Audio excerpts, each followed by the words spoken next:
Welcome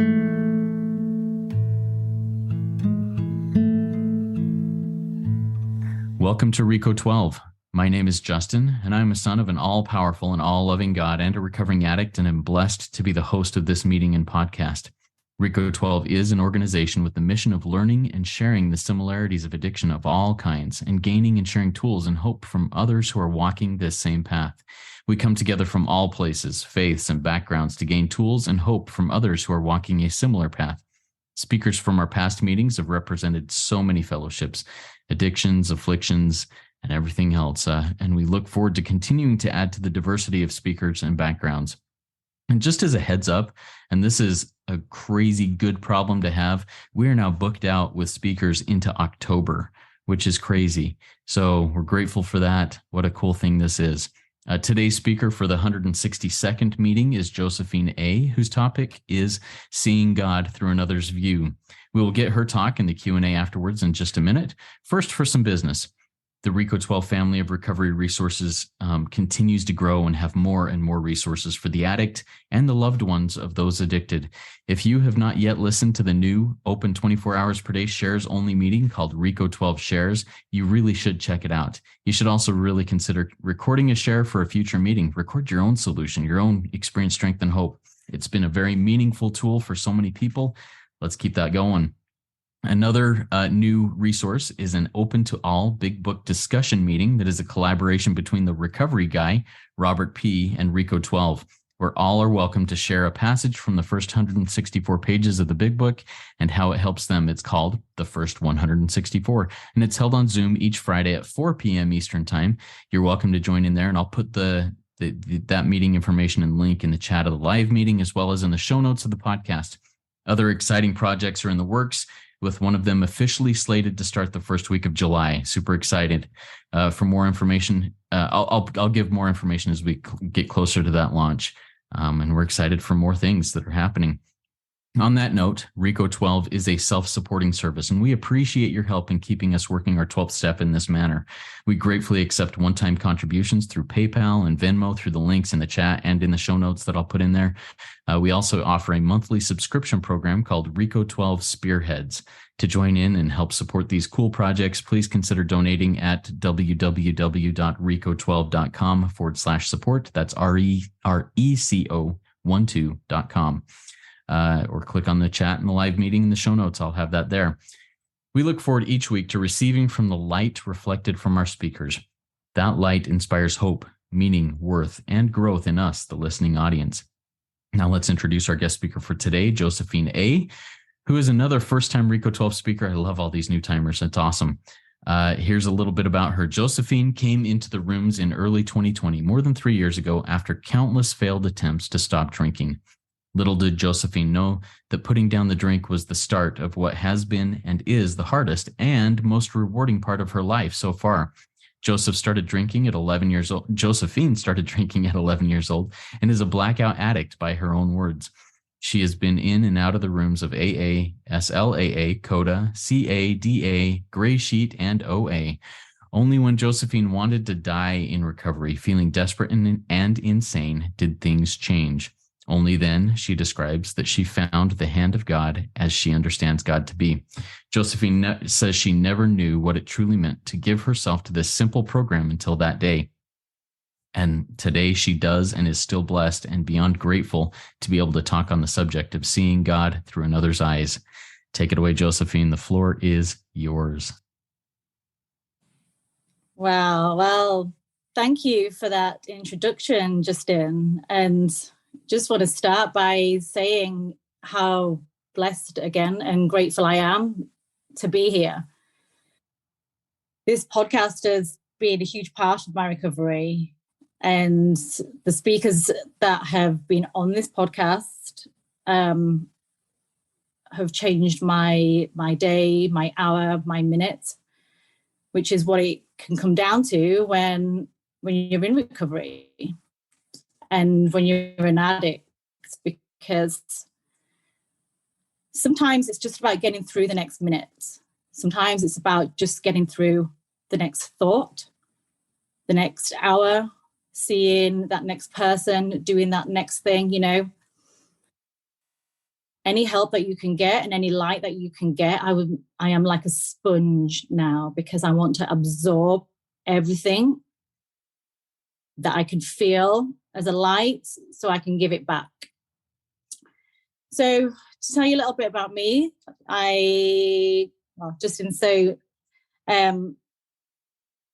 basically in the bio. Yeah, so I'm not going to go through everything again, and I don't want to spend a huge amount of time on what life was like as an addict.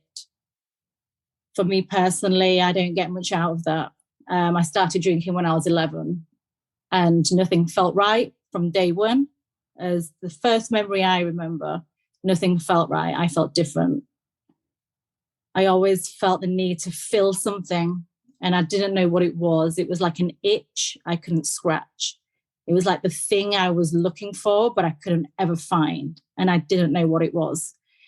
And that just eventually got worse and bigger and more obvious that I needed to feel something. And then trying alcohol for the first time was like a green light. Ding, there we go. That's the thing that's done it. To one large bottle of sherry later, and a lot of vomit, and I was hooked. Who wouldn't be? And then after that, it just got progressively worse. Whether I tried smoking, drugs, sex, you name it, and I tried it, and I liked all of it, and it was just getting worse and worse and worse and worse. Nothing really helped. And I kind of got to the point, I remember sitting in the kitchen table on a bench. Everyone had gone to bed. And I'd done the usual, I'm going to stay up. I'm not going to go to bed. And I'd not made any issues that night. I'd not fallen out with anyone that night. I'd not done anything actually that night. For some reason, every other night something normally happened, but for this night, nothing happened. And I remember just hearing a voice thinking, what are you doing? Like, what are you doing? And it made me stop and put the drink down and go to bed. And then that was it. I didn't think of anything afterwards. And then off my own back, I tried to stop. The next day I was like, I'm just going to stop doing this. And I managed about 2 weeks. And it was like those 2 weeks, but it was like nails down a blackboard. I don't know if you've ever heard it like that. I don't even want to make that noise. It's how I felt inside. And it was, I couldn't be around anybody. I couldn't be around anybody. I couldn't be around any animal. I couldn't. The cat was like, oh, don't even look at me, cat. And even being in myself, it's that feeling of like your skin on the inside of your body feeling so uncomfortable, and just dreaming of that drink, of that drug, of that something just to infiltrate my veins. When I speak like that, it comes back.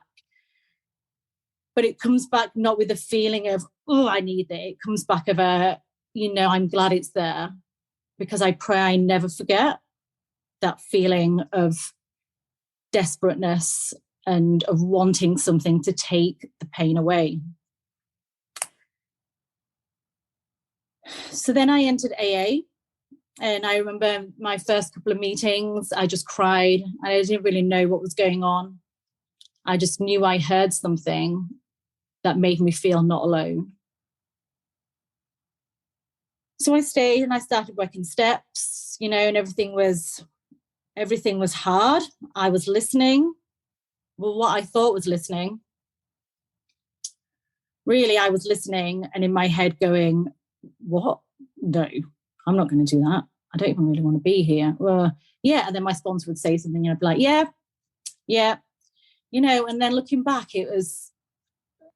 I didn't really want it. I'd not really got to the point where I needed, and I was hugely that desperate, that point of desperation that we need. And for me, I needed to hit such a rock bottom.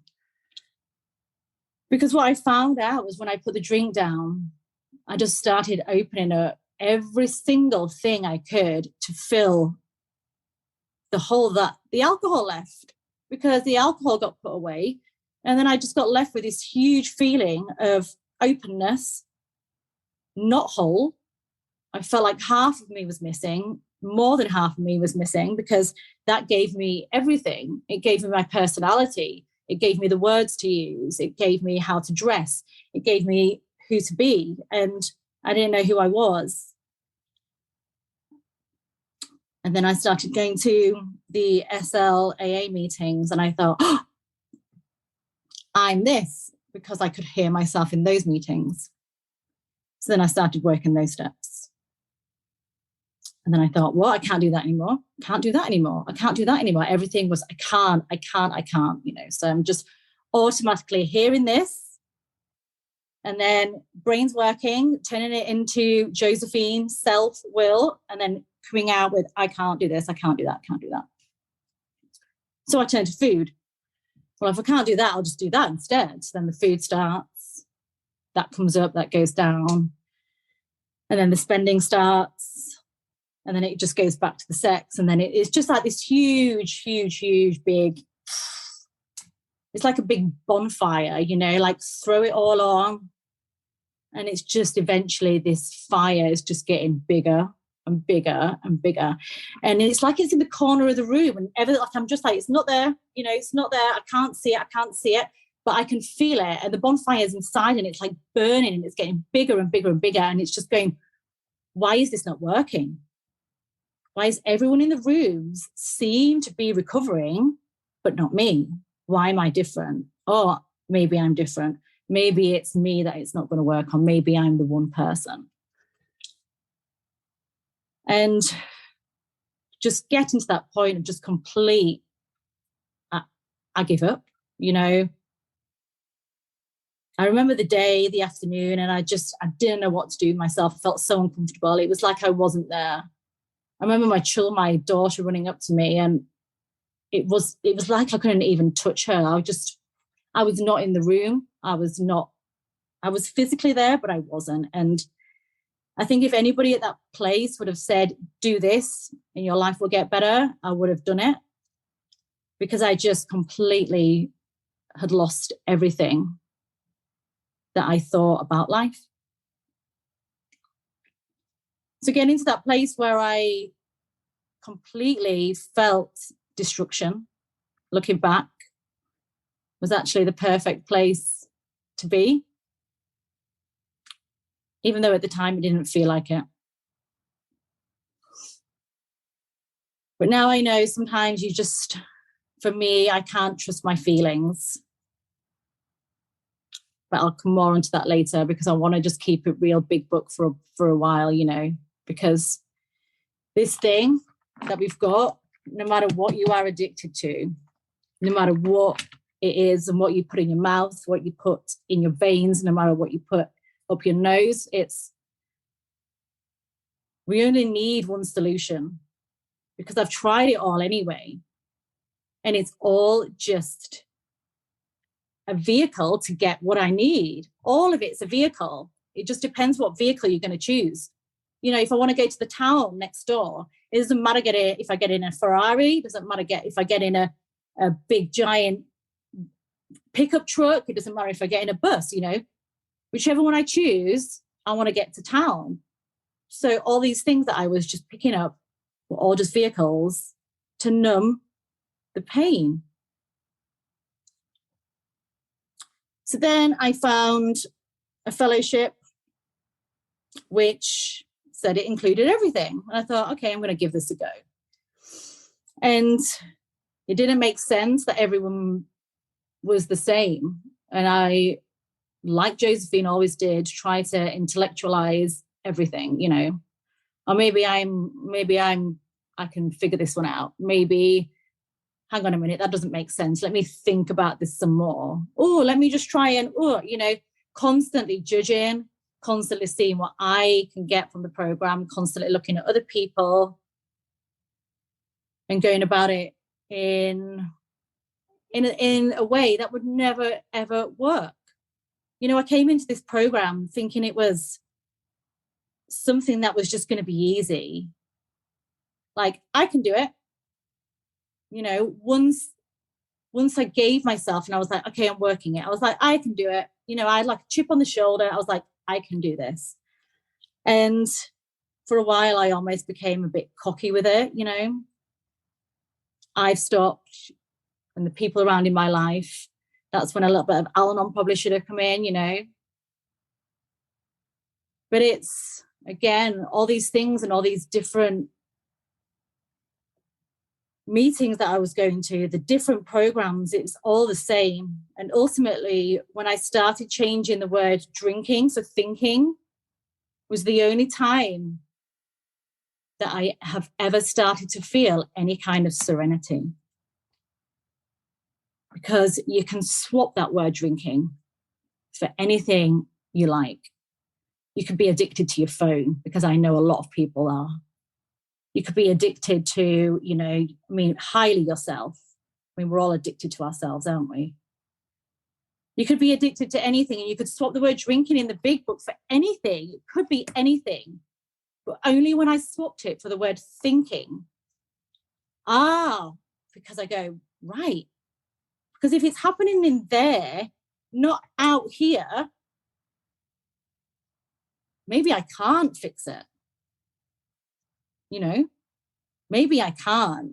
And then I'm reading over and over again in the big book. Then I'm listening and listening. And I start listening more to the people that are actually speaking recovery, because I was finding at some meetings, people were just complaining and I couldn't go. And I was like, I can't listen to it. You know, the judgment went up and it was like, boof, like a wall.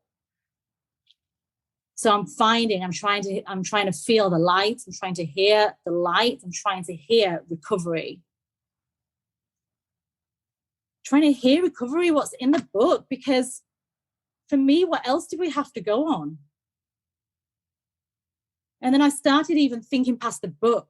I was like, where is this coming from? Yeah, I started looking at the history, Bill, and I started looking at all that. But I was like, why? You know, it's not even that old.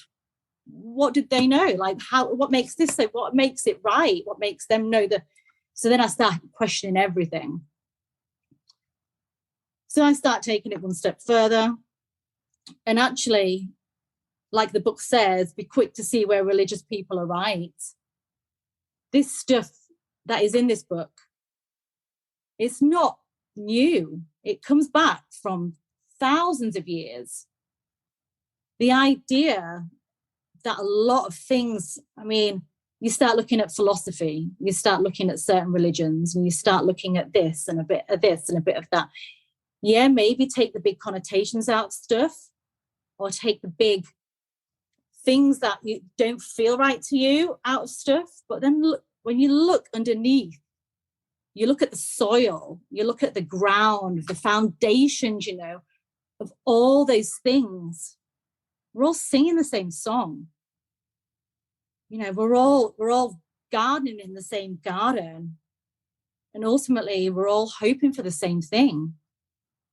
We all want to be loved, because as an addict, you know, I felt unlovable. But I caused other people pain.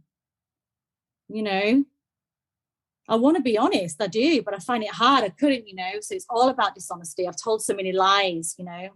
How can I even get better? How can my life be better when my past is the past? Oh, but the book says that your past is your greatest asset. Oh, that took a hard one. That took a while to believe, even though it says cling, you know, cling. My sponsor says words, you know, words are important. And my gosh, I get what she means. Like, to be able to understand what you are saying, not just repeat, but to be able to understand and do and put into action is something that has changed my life. When you break it down and you break the instructions down of this, of the things that we're getting told to do, they seem too basic almost. It's too simple almost. Simple but hard, isn't it? It's like, really? Is that all? But the one sentence could mean 35 years. And it's mind-blowing when you look at the words, you know. There's words against paper. But these words are basically people's experiences, like this, like we're doing now, you know, it's people's experiences put together collectively in a book. And ultimately, it's down to us. It's in here. And if we don't want it, and if we have got to the point where we just can't figure anything out, we don't know, is when you drop to your knees and you just beg, you know, beg anything just to help you see, help you feel something that is not the insanity of your own thoughts. So getting to the point where I am working the program, I have been doing that, and every day I am doing that. And working with a sponsor who really, really called me out on myself, you know, because my cells can come in, it can manipulate, it can do this. If I've not got somebody going, like, what are you doing? My favorite bit, wake up, you know, love that. I was like, what? Excuse me, huh? You're talking to me like that? Nearly put the phone down, and I didn't, I stayed. And I'm so grateful to that woman, because I was asleep. I was dead asleep every single day in my life, walking around like a zombie in recovery, thinking that I'm doing the right thing, thinking that I'm being honest, thinking that I'm being pure, unselfish, loving. I was asleep. And then you go like, oh my gosh, well, what does it mean to even do this? It means doing something every day. It is part of life, which gets me onto my subject, which is about seeing God through another's eyes, another's view. And by doing the steps and by doing the actions in the program, we all know what we should do every day. We get told the prayer that we should do. We get told as we open our eyes to obsess about gratitude when thoughts come in, you know, get obsessed about gratitude, get sponsoring, do step 12, do a service position. You get told these things, but ultimately, you got to get responsible. Because that word, I didn't know what that word meant, you know, that word responsible. Am I doing these things every day? Am I showing up but my camera's off? Am I showing up? Am I putting my sponsor? Oh, I can't do that today. I'm sorry. Oh, I'm not going to take that call today, you know, because that's where the disease comes in, when I start to just go, oh, I don't know. Because when I wake up and I get out of bed, that is a new day. And yes, I say thank you. Yes, I got to do my prayers. But it's an everyday thing. And for a time, you can do it. And it kind of becomes, dare I say, boring.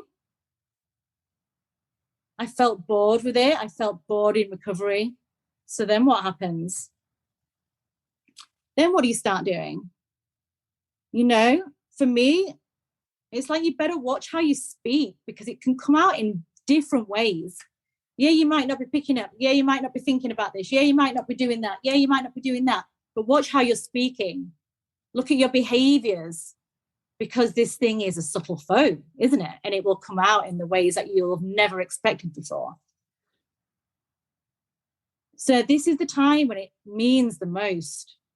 So when it feels boring or it's feeling a certain way, that is the time that you need to feel the light the strongest.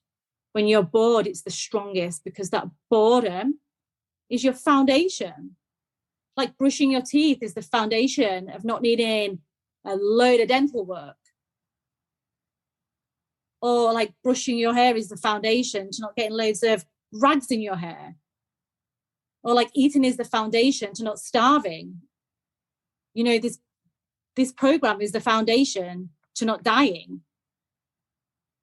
And yeah, there's a whole host of things that I do on top of this, and that you can do on top of this, but this is the ultimate foundation.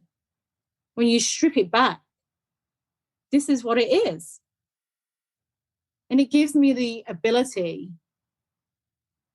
to see God in other people. And just to not be in here, not be in here, not be all about this, but to be about you, Justin, to to actually be looking at you thinking, you're a son of God and I love you and I love what you do on this podcast. To be feeling everybody that is in this room, that is signing in, that will listen to this later, that I can feel you and I can send love to you because I know what it's like. I know what it's like, but I know you can get better. And I think sometimes you've just got to stop believing your own thoughts, you know? And it might feel strange and it might feel odd, but you just got to stop believing your own thoughts and be willing and open-minded and honest. And with those three things, the program can come alive, you know, being open-minded to really, really listen, to really, really see, and to really, really do, you know. And I think I am coming up doing for time as well. So I'm going to end up here with, you know, the triangle at the front, unity, service, and recovery. It's there for a reason, and it's based on a lot of different things. If you want to question it, fine, do it the hard way like I did, go back in time, thousands of years. It's got a lot of backup in this, but take it for what it is. Be open-minded and try it because your life just might change. Thank you. Thank you, Josephine. Very, very nice. Thank you for sharing your experience, strength, and hope. I really appreciate it. Good stuff. A reminder to our live audience, if you have a question for Josephine, please type it in the Q&A link at the bottom of your Zoom window. We'll get to that as we go along. I've written a few questions here, and as questions come in, we will get to those. So, Josephine, there were a couple things that you said early on in your share that I took some notes on that I really want to dig in a little bit. You know, you said when you first came into the rooms, there was a lot of the I can't, a lot of the don'ts, a lot of the thou shalt nots. You know, and to me, in my experience, that's kind of the abstinence. That's the white knuckle abstinence view of things. Tell me how that has shifted to more of what can you do today? How do you see recovery today as opposed to the things that you can't do? Yeah, thank you for that question. And yeah, you're so right. It is. The terminology, the words, you know, you can even feel it in can't, you know, it's like an angst, isn't it? Oh, I can't, you know, you can't. It's yeah, so it changes because it comes in the basics of the everyday and changing the thinking. You replace. I got taught with this sponsor to replace words because words matter. Instead of I can't, you know, I will try. I can't, you know, I will do. You know, we're looking at the things and I focus on the things that I can, not what I can't. And ultimately it kind of comes down to the column 4, column 5 things for me and replacing one thing for the other. And it comes with time. Yeah, thank you. If you wouldn't mind giving a couple of examples of these column 4 and column 5 things for maybe people who aren't as versed in what that means, give us some examples of replacing a column 4, you know, defect with a column 5 principle.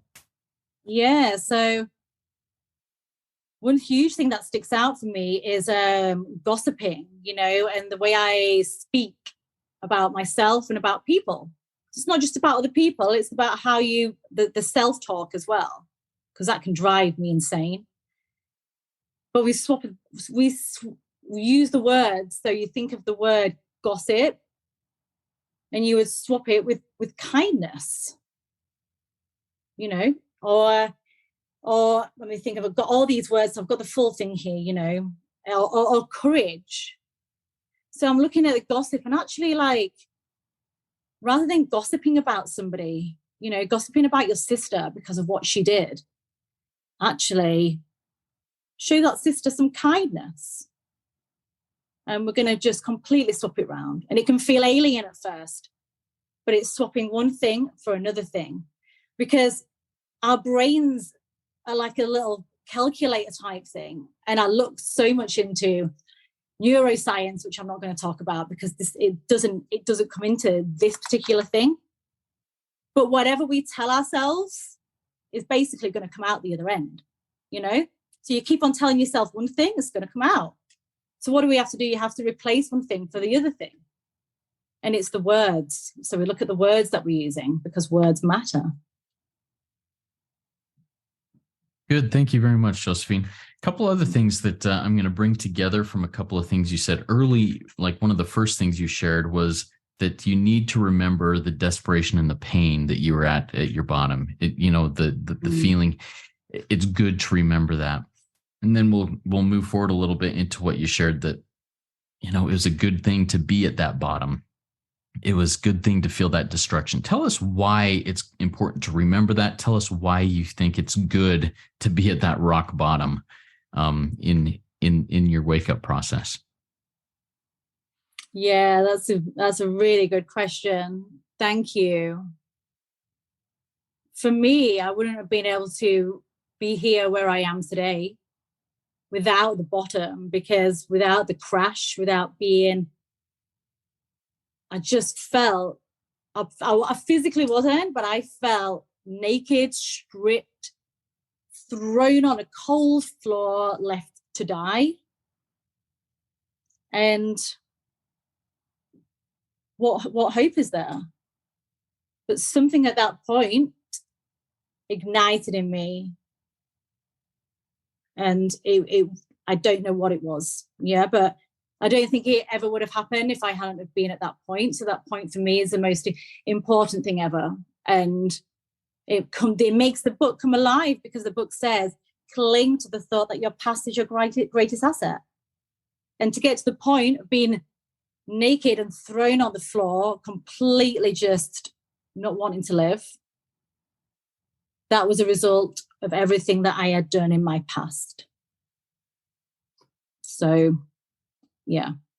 Yeah. So what is a time, what is the time when you have been able to take a specific experience in your past and make, a painful, a hard, an embarrassing, whatever situation experience, and make it a great asset in your current life? Yeah, that's a really, really amazing question. And for me, the experiences that I've had have really come alive around the amends and around step 8, step 9, and knowing what it actually means to make an amend. So the past, I'm going through a divorce now, and the husband, my ex, who I was with for a long, long time, the pain that I caused him, you would think me initiating a divorce is even more pain. But sitting down with a letter like I did the first time I gave him amends, just, I am sorry for this, like crying all over him, and him just going, okay. The amends that I am able to do now for that man, like I would never have dreamt of knowing that I even knew what that would be, never mind say it. So the example, of just taking that hugely painful past with somebody so close to me and being able to make an amends that is just through God. Incredible. Yeah, thank you for sharing that. I appreciate that, Josephine. All right, we have a question from Isaac from our live audience. Isaac says, do you feel like the bottom came to you, or if you chose to make it your bottom at that point? So your rock bottom, were you like, okay, that's it, I'm done? Or was there no choice in it at that point? Yeah, thank you, Isaac, for the question. There was nothing. I had no idea what anything was, for me. It just felt. It wasn't necessarily a conscious, this is the bottom, it was in my veins, it was in my tissue, it was in my bones. It felt like I had given up. It felt like I was walking around dead. So I didn't know. I think it was my rock when I look back and go, wow, if somebody had pulled a gun to your head, you'd have gone, okay. I don't think I consciously knew at the time, though. Yeah, thank you. And that rock bottom with some people, like you said, I think really there's no choice in anybody's rock bottoms, but I think that I do have a choice if I'm going to say, okay, do I want to stay here or am I ready to bounce off of this hard surface here and hopefully get a little bit better? Good stuff. All right. One thing you mentioned about your daily routine, you said, sometimes I get up and I do my stuff and dare I say even boring. How do you keep that boring routine fresh in your own life at this point? Because, apparently we have a long life ahead of us, but we've got to stay in this. How do we keep it from getting boring and keep that fresh? Yeah, thank you for that question. It's these things come in the everyday, and it's, for me, I have to learn something new every day, and I have to have something that inspires me every day, because this thing's not just going to come to me and it's my basics, and I'm not going to be perfect, and the book says I'm not going to do it perfectly all the time, and some days I don't. Some days I do roll out of bed and I don't say anything and I go brush my teeth, but I notice it. I notice those days I don't pray. So it's about recognizing and course correcting and doing it again, and the familiarity of doing certain things, I try and change it up as much as I can. I try and, it sounds ridiculous probably, but I do it in a different room. So if I always sponsor in a certain room, I'll pick it up and go, actually, I'm going to change it up and do it in this place today. If I always do my prayers in a certain place, maybe I change it up and do it a different way. If I always do meditation, maybe I change it up and put some soft music on in the background. I do some things that start to feel and start to connect with intuitively what feels good, which might be who God wants me to be, not what Josephine wants me to be. Thank you for sharing that.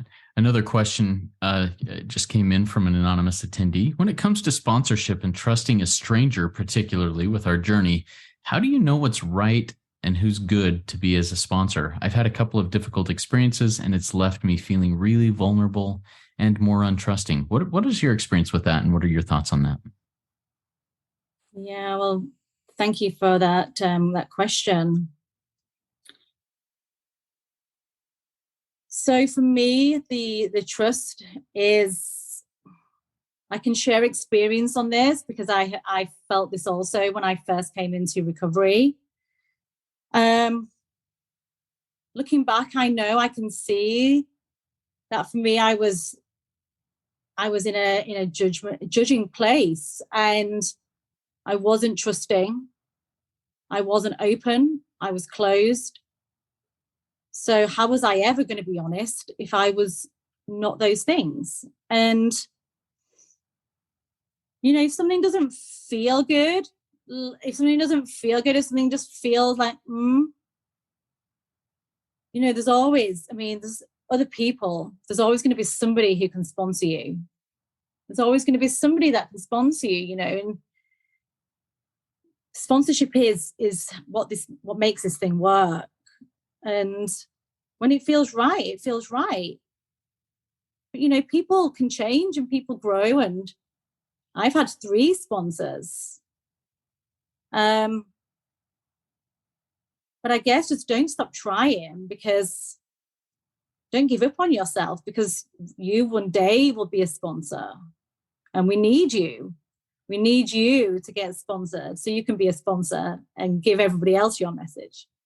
So don't stop looking, don't stop listening, and try and if you can, listen with honesty, try and drop any judgment and just listen for the similarities, not the differences in people's shares, and try and go from there. Yeah, thanks for sharing that, Josephine. You said you've had 3 different sponsors. And with the topic of seeing God through another's eyes, how have each of those 3 sponsors helped you see your higher power from a different angle? Is there some specific thoughts that you have on that? Yeah, that was a really good question. And each sponsor 100% has added to my recovery. And I'm so grateful for each and every one. And I remember being so scared of telling my first sponsor that I didn't want to carry on, and that I found another one. And, she was so graceful, because it's not about the person, really. And when I find that somebody gets offended or it's about the person, we're not actually, like for you, Justin, it's not about you saving everybody. It's not about me saving everybody. It's just like we're speaking through people. I pray, God, speak through me so I can speak what you want to say. So yeah, each one of these sponsors has given me something. And for me, the sponsor I have now is so real and so something that I need, like for me, I needed. Yeah. And for me, it's very clear for me how she sees God. It's there. So yeah. Yeah, thank you for that. And I think I've shared this before in a previous meeting to a question similar to this, or a situation similar to this. But my sponsors have been so diverse and opened my eyes to higher power from so many different angles. My first sponsor was of my own faith, so it was a fairly similar vision. And then my second sponsor was an Orthodox Jew. My third was a practicing Muslim. My fourth was a self-proclaimed communist atheist, and currently I'm working with a fairly new evangelical Christian that I'm just seeing all of these different angles and perspectives and gaining so much more. And that's one of the things that really strengthens me, that there is a power much greater than myself that knows me and knows every single one of us walking this earth and loves each of us perfectly, because it's just opened my eyes in that way. We have another follow-up question that came in about your share, that you said, hey, I can change my routine. And this person says, the idea that I can change my routine just rocked my world. I hear people talk about do what works for you, but I struggle with that because I don't know if I can trust myself. Can you talk more about changing things up or making the program work for you? Yeah, thank you for that question. And I can really relate to that question, because do what works for you. It's like, well, I'm in recovery, I don't really know, because what worked for me was like, I don't really want to be doing that again. So yeah, for me, it takes time, and it's about, really kind of watching, listening, what do other people do, like what feels good, and it's about trying different things, because do what works for you. And going through all the different rooms and the different programs and this, and have a meal plan and and I'm so many things that I have to do and read every day. And it's like, no, because what I have found, what works for me is going, is it helpful? I can have all the meal plans, but for me, is it helpful if I eat sugar? No, it's not, because this, and this. But then it's about making it part of your routine. So it's not just the program for me. There was a time when the program was the program and I was Josephine. Today, it's just everything. And I live this way of life. There's no question about it, because if I don't, I will die. I might not die tomorrow, but it might get close within 6 months, with a year, and it's about, you'll know, I think, what doesn't feel good for you intuitively if you start practicing different things. But we've got to start doing it, because it's like when you're little or when you're in school or something, you've got to learn these things to know what you like. So without seeing and learning more things, you'll never know what feels good. Excellent. Thank you for sharing that. I like the perspective of keeping things open and changing. Yeah, what works for me, I also struggle with that, because when it's me telling myself what I should do, I'm usually a liar. And I usually am not too wise with that. But when I have like what we've talked about here, sponsors, when I have a network of people that I can reach out to and say, hey, what do you do in this situation? How do you deal with this? And they share with me, well, maybe that sounds good. Maybe I'll give that a shot. And if it works for me, awesome. If it expands my mind, if it expands truth and brings light into the situation, I can just run with that and go with it. I love it. Love it. All right, Josephine, do you have any words of wisdom before we start wrapping things up for us? Yeah, I don't, but what's coming to my mouth is, just keep going. And the miracles might not be what you think they might be. And if you keep going and don't stop and trust and make your faith unshakable, you'll feel miracles. Yeah, miracles happen. Thank you so much, Josephine. That was a great RECO12 weekly speaker meeting. If we didn't get to your question or you have other questions, please consider joining our WhatsApp community by sending an email to RECO12pod, RECO12pod @gmail.com, and join in our community and ask those questions and answer others' questions that may come up. You can also follow us on Instagram. We've got a Facebook group. We're on YouTube. Just go look at that. And then if during this meeting or any other meeting you've listened to, you feel inspired to share something, jump in and share something on RECO12 shares. And I've put the link in the show notes. I put it in the chat here. Do it like a recovery type share, your experience, strength, and hope with the solution that you're gaining. If you've not yet rated and reviewed this podcast on Apple Podcasts or any other place, please go do so now. It's a great way to work our step 12 in sharing this message with others. I invite the audience to come back next week when we'll actually be having 2 RECO12 meetings next week. One on Thursday at 1 p.m. Eastern, when Joseph O will be speaking to us on page 63 of the Big Book. And then we're going to do one on Friday, regular time, with Harvey E., who will be speaking to us on the topic of the power of pause. We should have a really good Thursday and Friday next week with some good stuff. Come back and join with us. It'll be fun to have those 2 meetings in 1 week. And in the future, since I mentioned earlier, we're booked out clear into October, there may be more of these pop-up type meetings, midweek type meetings, to get people in, because there are more people asking to speak and are being referred to speak than we have time for. So anyways, if you want to get and are to be notified of these pop-up type meetings, get on the email list, join the WhatsApp group so you can know they're happening and you can join in. All right. Now let's launch off into the rest of our day with the prayer of St. Francis that Josephine has asked me to say. So I'm going to do that.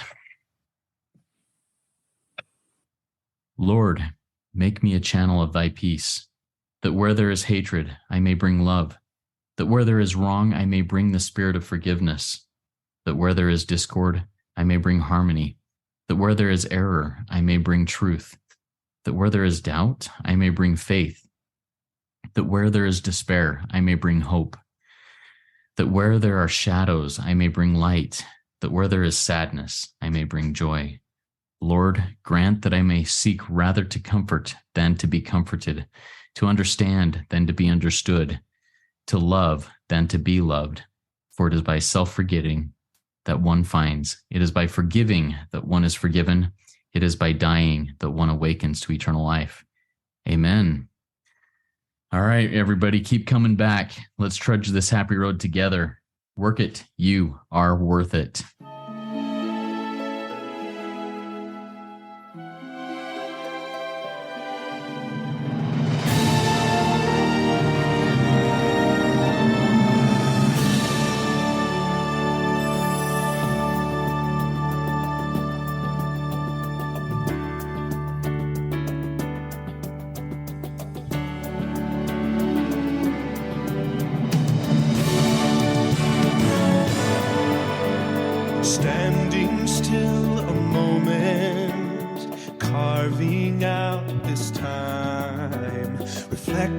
Walking on the landscape of this life of mine.